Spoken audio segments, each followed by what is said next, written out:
Alright, hello and welcome in today's video actually, no, on what if the Mongolian Empire came to the WICSO world. To anyone who doesn't know what WICSO is, it is a little series made by Adizz Pro on what if civilization started over.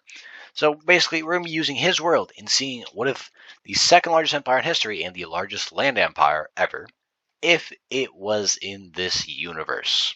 Now, before the video starts, I also please do ask that you like and subscribe, because obviously, I'm trying to get a bunch of subscribers, and since this is pre-recorded, I have no clue how much we're at.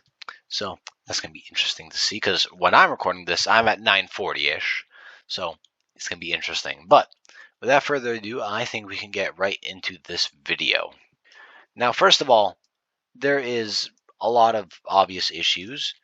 How does this such a large country even come into this world? Because in this world, in this universe, no country has even gone close to being this big, besides maybe some colonial empires like the Dutch, but that was a while back, so now it's changed. So this is definitely going to be very interesting. And what's also interesting is the very quick sweeping that happens in a couple of countries. For example, all of these guys, they get very quickly steamrolled, and I mean fairly so. They are like, these guys are cooked. I'll just say that. Like, they got nothing going for them. So we also see Mongolia getting even more areas of Turkey right over here. But we also see them making an invasion into, I guess, Serbia. I want to say that's kind of what it is. Until it is also very quickly, with a lot of their army, these areas finito. Because, I mean, such a large empire, it's kind of hard to stand a chance against. It's pretty terrifying to have something this large, which is like, looking at a map's perspective, it literally looks bigger than like North America. So you can kind of see how scary it is, and it's also guaranteed to be the strongest country in the world. That's without a doubt. Seeing that these guys, of course, they engulf all of China, all of it, the strongest country, all of it gone, not even a bit of it left. And of course, you have many things like pieces of India, and just basically all of Central Asia and even lots of Europe. So it's concerning. But basically, in this like time frame of just sweep throughs, we see them absolutely not holding back. That's safe to say, where they go through all of these areas very quickly, taking them over without hesitation. Because for these guys, it's basically just a buffet where they walk in, take some land, and then they just leave. Just like these areas right here. This I'm just going to color. You get the point. So just so for the sake of time, I'm just going to color these areas in, since you already know very well what is going to be happening. And now we see Mongolia looking a lot, also I guess, chunkier in the north, with the first major war, not because of that they're strong or anything, but because it's going to take a while for them to complete. And apparently I didn't even finish the border here. Shh, don't worry about that. Basically, Mongolia right here, they're going to start flooding, obviously, into the Siberian nation right over here. The only issue is that it's very large, so taking all these areas, what is happening, is going to take a little bit. It's not going to be the easiest thing, but I think it's safe to say this is, of course, taking a long time, but slowly and steadily, they're able to capture all of these areas until finally, there is no more of anything, and all these lands are now theirs. Horrifically large, I think that's safe to say, with them continuing this exact same process, but finally with our strongest country yet being this other Siberian nation. So very quickly, obviously, Mongolia is going to start flooding into the country, and also these areas completely wiped out. That's without a doubt. This is not surviving. That's easy to say. It's mostly these areas that are going to be a little more difficult. Like, while obviously this is what's going to be looking like.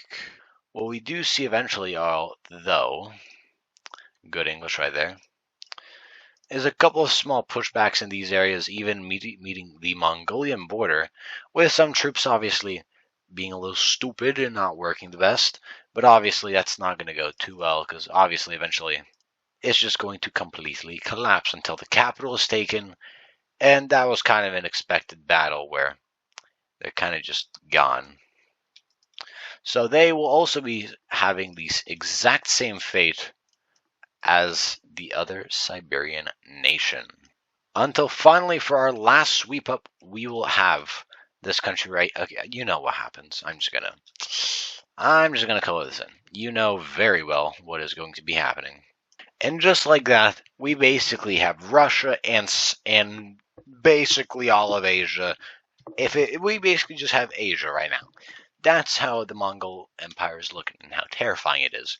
So I think it's safe to say, extremely quickly, before they even get to any major nations, we will probably be seeing one of the largest coalitions yet. So basically, what we see is the Rectangular Alliance, which is horrifically large with a bunch of countries, and I need to also just make it even bigger because I just realized there will be some more members joining. Like, obviously, we have America. That's a no-brainer. They would definitely not want to see this thing exist. We can also see California with the same answer. West Africa, they see that this is a bit of an issue. And basically, some other countries realize if certain countries fall, they're next on the chopping block. So we see basically all of the Middle East also join. We have this new German nation as well as this little one right here. So you can see basically all the countries near Mongolia, they join this very, very large alliance, but also not all of them. Because finally, Mongolia is going to get some good luck. They failed twice. Third time's the charm. What is it? The invasion of Japan. Obviously, what else would it be? Also, these guys definitely took this island. Basically, what we can see happening, they finally got a good naval landing. You know, they failed a bunch of times in history. Maybe it works in the new universe, which, for the record, it does. So they very quickly take the country's capital and extremely quickly sweep through the entire thing. And just like that, these guys are completely wiped off the face of the earth. And I don't think Mongolia borders a single country that is not in this alliance. And a lot of them that aren't also bordering, they joined this. So you see how bad this is. So I think it's safe to say we're going to be seeing a very large and catastrophic war with Mongolia, of course, with full forcing. They will be the first ones to declare war on probably the largest alliance in any video that I've had so far. This is so very quickly. Mongolia will sweep through these areas. That's kind of expected. These guys, they're not going to have a good time. They're going to get destroyed there. Where we also see some destruction happening is them absolutely severing through all of Bangladesh right here and beginning an invasion in these areas right here, as well as taking this island. We see them also make an invasion into this area of the red team right over here, very quickly getting most of this area, completely taking all of of these areas right here. Poland, not a good time. Finland, worst time. Norway, also not a good time. Basically, these areas right here will very quickly fall. The only places where we actually see something going very well would be coming from Rome, with obviously Greek help. I'm just calling it as one. They will make some large pushes due to some little dysfunctioning and dum-dumness coming from Mongolia, obviously, as well as India, which is the third strongest nation in the entire world. They will also get some land coming into these areas. With also help from these guys, they get this little front line going. And with the US also helping out, and I guess California as well, they will also get some areas going very quickly. But what they see is probably the best front so far, and the best front there's going to be, is this purple team one where they can get pretty deep into these Ukrainian areas. But that's mostly because they're preoccupied with getting the rest of Poland running through. A lot of these guys, and even going into the Farmers Union, completely going into this, and now steamrolling here. We can also see this. Oh, look at that. Gone. No more. Completely finito. They no longer exist. Finland got absolutely butchered to an insane degree. Norway, on the other hand, is having a lot better time actually, since they obviously have a lot of their mountains. They have been able to push back the Mongolians. Also, because Mongolia is just being kind of like stupid. They aren't doing a good job right now with getting anything done. So eventually, we also see them beginning to liberate back some of Finland, which is definitely going a lot better than actually a lot of countries expected. They actually got this area going very well, and then they actually even get most of these areas and even just barely recapturing the capital back into Finnish hands. And also, same goes for Germany right here. Is just also because it's such a large. I mean, Mongolia is facing so many fronts, so that's also one of the reasons why they're struggling so much. Since they got this one right here, this one right here, this right here. So that's like 3, 4, 5, 6, 7, 8. 8 fronts. How great. And with this, a lot of countries will use this to their advantage, where we see Vietnam also, that's not the right color. Where we see Vietnam right here also start an invasion into a couple of these areas. But also they will attempt to reclaim their lost land over here, which goes fairly well actually, even getting into some areas of Bangladesh. Now, another thing that goes very well is actually the eventual capturing of Cyprus coming from West Africa with all their troops going into these areas, as well as making a landing and eventually a naval invasion of these areas right over here of Turkey. And they also are able to get back a bunch of areas of the normal red team until they even eventually completely kick these guys out, going very well because the stubborn little boys, they're not going very well. But it doesn't go very well when Greece is not doing very well. That's a bit of an issue where basically Greek just kind of forces begin to fall down into these areas, which they find a perfect time to keep invading over here, as well as parts of the purple team, which have definitely also just fallen down the ranks. So it's going less well right now over here. And then we also see some more farmer union areas begin to collapse, but it's not the worst, since this area is very heavily fortified by purple team troops and obviously everyone else who's still alive. Some of these guys are kind of shush kebabbed. And so that is why a lot of this area is going to kind of just fall back due to a bunch of Mongolian troops, which will be absolutely steamrolling all of these areas since they just have so many people. And we can also see a pushback coming from India right over here. But a place where they actually keep beginning to lose is still over here back in Finland. They just can't get a good hold of this area, and we actually see a counteroffensive going on in Finland, where they get all of these areas actually over here, going extremely well, where they even cut this part off, and they even get all of Estonia right here. But what we finally see is a very important thing, where they finally get all of these areas and make a very large spearhead with a lot of troops going very slowly, but eventually they can push through these areas right over here, little by little, until eventually they cut off the purple team, which isn't the worst.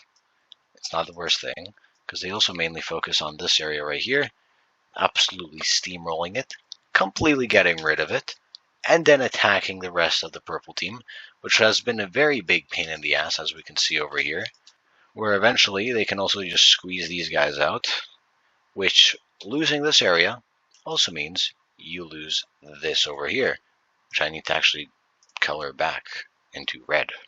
And with this also means countries like the Farmers Union will completely fall and collapse. They're getting folded. And basically these areas, they will continue to lose large pieces of land down here. This is obviously after a very long time, but we will see Rome eventually just beginning to kind of like collapse. It doesn't go well until we also see some naval landings until, yeah, these areas gone, and eventually these guys have collapsed, and in the meantime, the same fate goes for Greece. They also don't have a good time doing that. And slowly and steadily, we see the Mongolians pulling their thing together, and very quickly, all these areas, all this effort begins to go away as if it was never even an effort, where all these areas begin to slowly fall and collapse, with one of the last remaining areas are obviously the blue team, which is not fully invaded, although they do get really deep into some of these areas. And there's even a naval invasion into these areas, completely capturing, I guess, the UAE or Qatar. I'll just call it Qatar, with a couple of naval invasions going onto these areas right over here. And then we can also see that Vietnam kind of shush kebabbed over here, where they lose a lot of southern land in red over here, also getting cut off from this area, which allows them to kind of just like keep going down until it is completely no more. And this is also where we see this area just completely fall. At this point, there is no chance, and before they get fully invaded, they decide they're going to very quickly surrender, with now the only real fighter being India. Oh, also, these guys, they're kicking it. They're doing great, actually. Where India, what they're going to do is kind of smart. They're going to make a large invasion over here. They're going to put a lot of their army, so basically they get these areas, and then they decide to surrender. Also, I mean, in the meantime, these guys definitely got like all of these areas over here. But India honestly got off very lucky, with them definitely losing more land, but they definitely also got a lot, trying to conquer a bunch of things. And with this, we see a lot of other countries begin to slowly follow up with the surrender of all of these guys, even some that are completely untouched, which was probably a good thing for them. And then Finland, they scored a lot, and with Mongolia, definitely could win. They are also just going to surrender for the sake of it, since they also just want to live. So we got these two also eventually surrendering, but Finland's probably going to be gaining some land. But besides that, we also, yeah, I think I said that they surrendered, but there we go. With these areas, and now we can look at a peace treaty. So in this peace negotiation, a lot happens. Basically, we got Asia right here. Also, these guys, India, they did gain some land over here, but they did also lose some. Vietnam, quite crippled. This area, oh, no more. We basically just saw the Eastern Bloc be created right now, with a lot more crippled countries. Besides, actually, Finland, they absolutely cooked on this. They got all these lands over here. But besides that, we have a monstrous country, which would in reality just collapse in a matter of days, or no, actually hours, not minutes. But obviously we don't look at that. So, hopefully you guys enjoyed this video, and hopefully you guys are not too worried about this upload schedule. I don't know even how it's going to work. There's a chance I don't even upload that much throughout the summer break, which is sad, but oh well. So again, hopefully you guys enjoyed this video, and if you haven't already, please do like and subscribe, and that is all.